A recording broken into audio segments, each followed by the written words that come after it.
Good morning. It is February 3rd, about 2 in the morning. I should be going to bed, but I decided to do a video of my last antiquing and record hunting outing. This, like in my last video, I started with Grandpa's ashtray.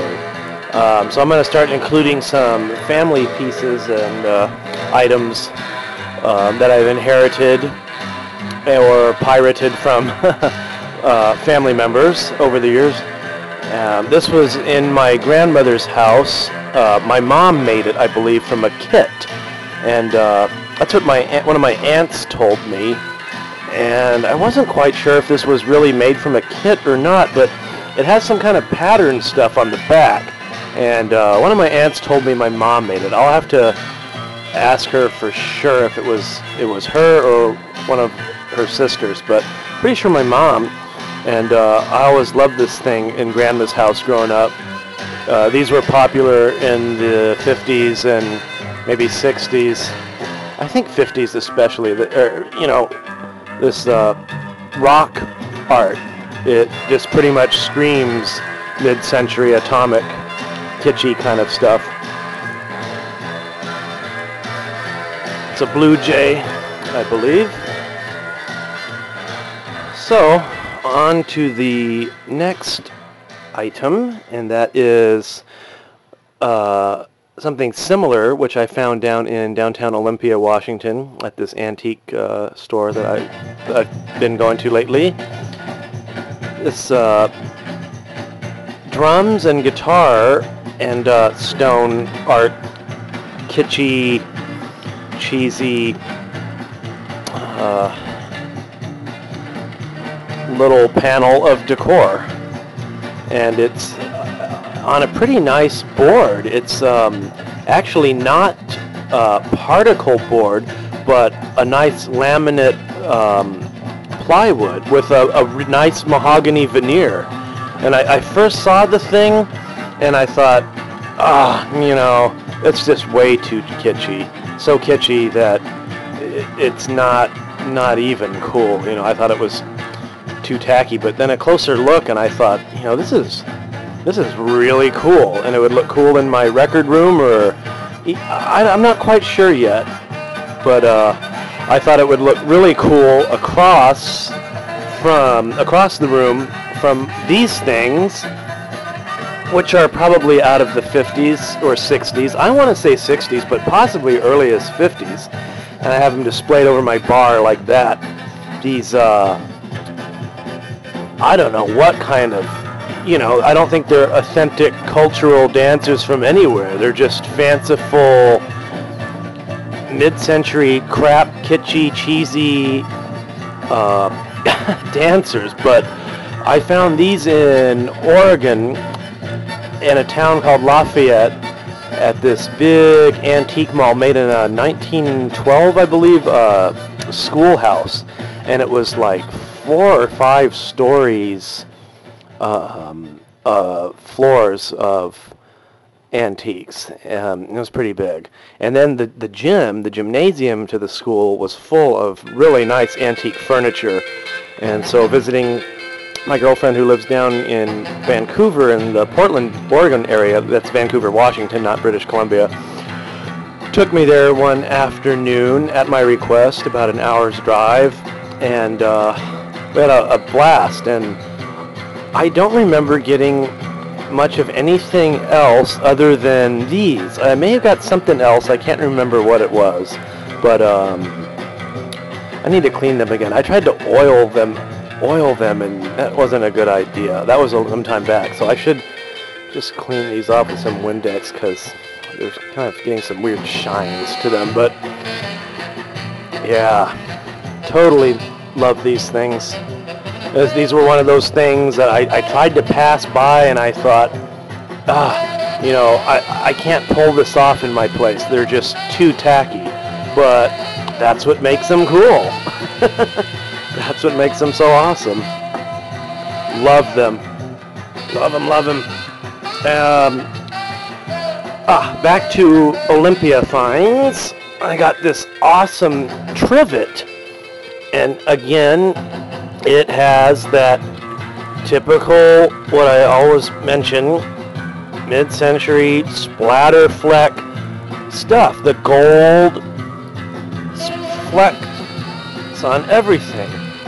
It's this awesome seafoam green grout in the tiles.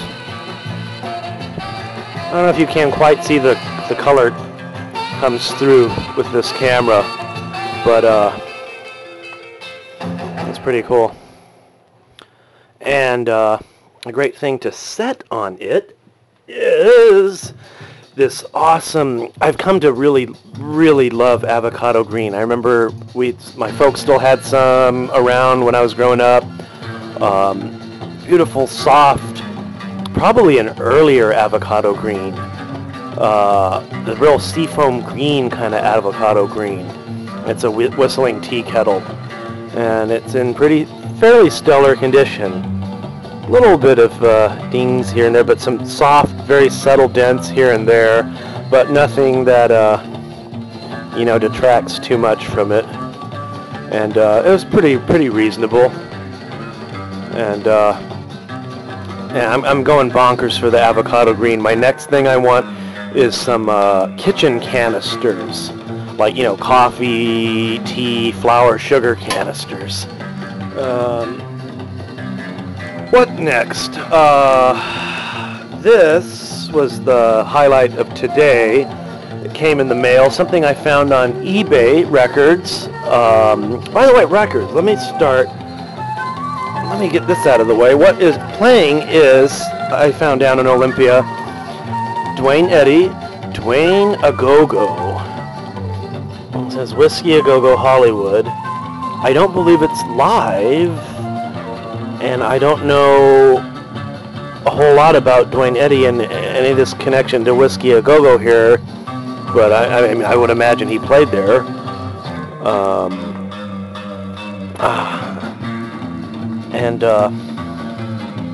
I don't know what Dick Clark.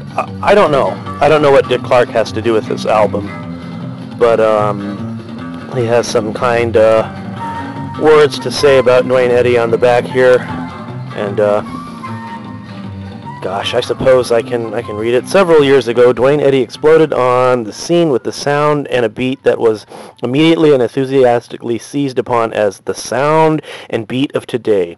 During the years from then till now, Dwayne seems to have been gifted with a special set of ears that can hear just a little bit ahead of his contemporaries. The result is that whenever he comes out with an album, the young listeners and dancers of today are ready and eager. They grab it, and Dwayne has another hit on his hands. Dwayne sent me a dub of this album just after he recorded it, before it was edited, equalized, mastered, etc., and even then it was obvious that he had done it again. I dropped the needle on the first track and it almost bounced back at me. Still that twangy guitar to be sure, but with a made-for-dancing beat that may keep the present generation from ever sitting down. It even got me out of my chair, although the dance I did has never been and will never be seen on any public dance floor. In addition to being therapy for old-timers like me, Dwayne's music has got to be a gas for the able-bodied discotheque set. Congratulations, Dwayne, and keep twangin'. Dick Clark. Dick Clark is young America's Mr. Show Business. Dick's new American Bandstand 65 on ABC TV, his syndicated TV show Shebang, his daily program Where the Action Is on ABC TV, and his activities as a motion picture producer and impresario of Caravan of Stars make Dick Clark the young man young America watches. Great album. Love the babes on the cover here. Dwayne Eddy and the Rebels. Anyway, on to what I was getting into, and the highlight of today is this awesome musical smart set type album on, what is that record company? Era, Hoagie Carmichael, Stardust, Sleepy Time Gal, Baltimore Oriole, Sweet Lorraine, Somewhere in Via Roma, A World of No Goodbyes. I love Sweet Lorraine. I'm starting to collect different recordings of it. Artie Shaw's done a good version. Frankie Carl's played a nice version. A bunch of people have played a nice version. I love Stardust, as some of you might know. Love Stardust. I was doing a little research on Stardust a while back, and it was named, or a lot of people consider it, the song of the last century. Beautiful lyrics. Such a great songwriter. Such a great songwriter. I think my favorite recording or version of Stardust is Nat King Cole's. Just nobody can sing it like Nat King Cole. Nobody. The amazing Mr. Carmichael. And the 78s are in just excellent shape. Excellent shape. This whole album is in excellent shape. I mean, it must have been stored indoors. I mean, it's most of its life. It doesn't smell musty, no mold, no mildew, hardly anything. It's in such nice shape. And I got this on eBay, and I'm just so happy it arrived safely. I knew it would. It seemed like a pretty professional seller, and I knew he knew how to package. And for safety, he took the records out of the album and then put them in, cardboard squares, and even went so far as to put the records in some sleeves. And he gave me a generic one, which come in handy along with the other sleeves I squirrel away, because they, new ones can be expensive. It adds up. These are awesome. I've never seen these. I'm starting to collect 78 sleeves. This is interesting. I don't know if these were tied to a record company or if these were like generic sleeves you could buy. I don't know, but they remind me so much of the old peachy folders. Gosh, I used peachy folders in school. Even in high school, I loved them because I thought they were retro, and I always went after the old, like more manila or peachy colored ones. And they put out the colored ones, I think, later on, and I always liked the more old school ones. But I believe that. Oh no, one more thing. I couldn't resist. I went in, the antique mall, trying to have blinders on. I went for this thing, and also I wanted some avocado green kitchen canisters with flowers on them, daisies. There was 2 different sets, and I don't know why. They were just awfully pricey, and maybe I wanted to see what else was out there. I kind of wanted some more like metal ones, tin, rather than plastic. I don't know. But I looked down toward the ground, and this was standing up. I don't know if it comes out very well with this camera, but it's done by a local artist, signed C.J. Thompson in Olympia, and it's I don't know what that kind of instrument or tool in art is called, but it's not a brush. This painting wasn't done by brush, by the knife, palette, spatula kind of thing, and it's heavily textured, as you can see. It's super. It's kind of a light texture. I've seen heavier, but I love heavily textured paintings like this. I mean, even the background too was that all. I don't know how well the color's coming out here, but it's called Trees in White, and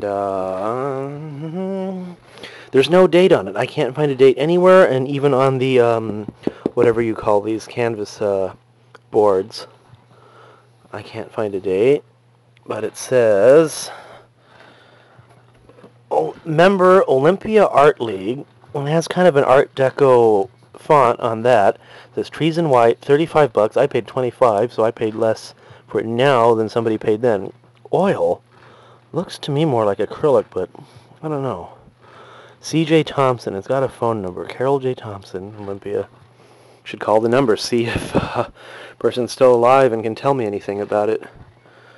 But like a lot of things, I tried to pass it up. Some things I put back. Some things, you know, you just go crazy for. And I spent about a half an hour gazing at it with a glass of wine, admiring it, and that, you know, it's what art is all about sometimes. Some people watch TV, some people gaze at a painting for a half an hour and find it entertaining. Anyway, it's getting late, and I hope you enjoyed my show and tell of some of my finds and things. I should get to bed. It's about, well, after 2 now. Thanks. See y'all later. Bye.